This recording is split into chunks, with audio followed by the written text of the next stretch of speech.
Mi papá era un tipo desobediente que odiaba el papelerío, la burocracia y todo lo que consideraba que lo distraía de lo importante.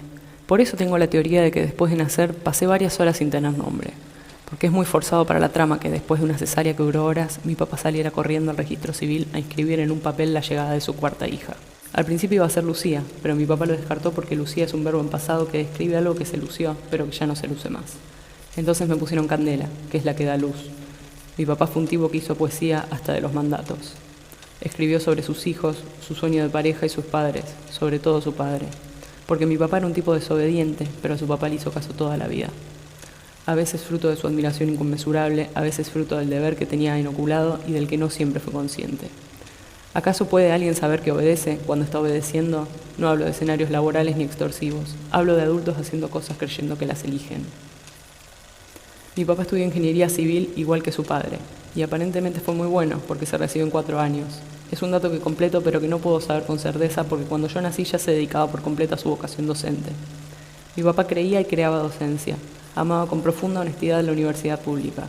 Era un profesor extraño que dibujaba más de lo que escribía, organizaba viajes de egresado para tipo de 25 años y salía corriendo de almuerzos familiares para dar clases de consulta improvisadas en algún café a cualquier alumno que transpirara un poco de curiosidad. A veces dudo si eso respondía enteramente a su amor por la docencia o si ahí se filtraba por alguna grieta su experticia para escapar impune de reuniones familiares que lo aburrían y para las cuales siempre tenía preparado un mazo de cartas de escapatorias. Mi favorita es la que intuyo, también fue la suya. La siempre eficiente técnica de huir ilusoriamente mediante una siesta inevitable después de un almuerzo y varios vasos de vino. Mi papá amaba el vino y las cosas que amaba las hacía con pasión arrolladora. Entonces se hizo sommelier. Mi papá no entendía de tibieza, y todo lo bueno lo llevaba al extremo y lo malo a lo más profundo.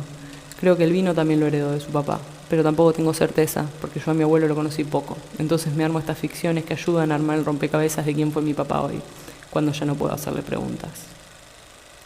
Mi papá viajaba mucho y viajaba rápido. Se murió en un accidente en la ruta porque no dejó muchas posibilidades de morirse de otra cosa. Vivía en su auto y andaba como vivía. Cuando era chica y en la escuela estábamos estudiando los pueblos originarios, le dije a mi maestra que mi papá era nómade y todos se rieron. Pero un tipo que de Chacabuco pasaba a Capital Federal, se tomaba un café en Chivilcoy y aparecía en Rosario para llevar a su nieto al colegio dentro del mismo día, para mí era un tipo nómade. A los nómades de esa época los movía el cambio climático, la migración de otras especies, las búsquedas de alimentos. A mi papá lo movía el proyecto de su vida. Un plan que se llamaba Extensión Áulica y que tenía como objetivo llevar la universidad pública a cada ciudad del país, democratizar la educación, que ese proceso de formación que él tanto amaba pudiese estar al alcance de todos, no solo de los que podían mudarse a una ciudad más grande, ni de los que compiten sin saber que su línea de largada se encontró siempre varios metros adelantada.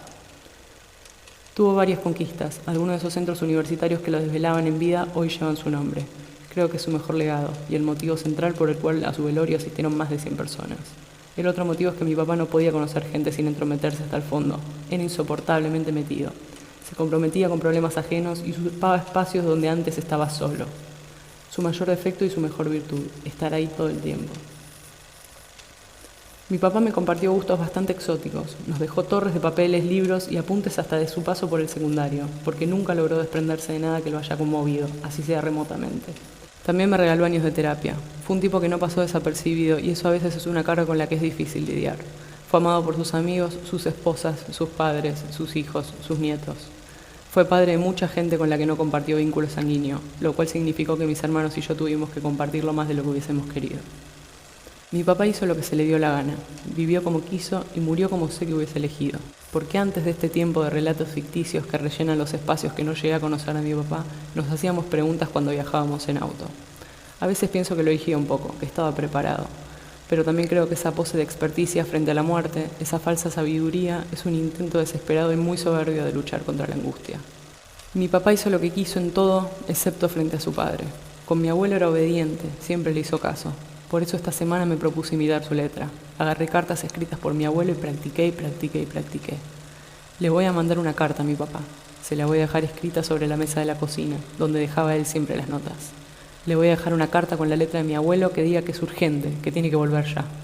Así, aunque sea por un ratito, por costumbre, por simple distracción, por actuar en piloto automático, aunque sea por torpe, por arrebatado, se confunde y vuelve.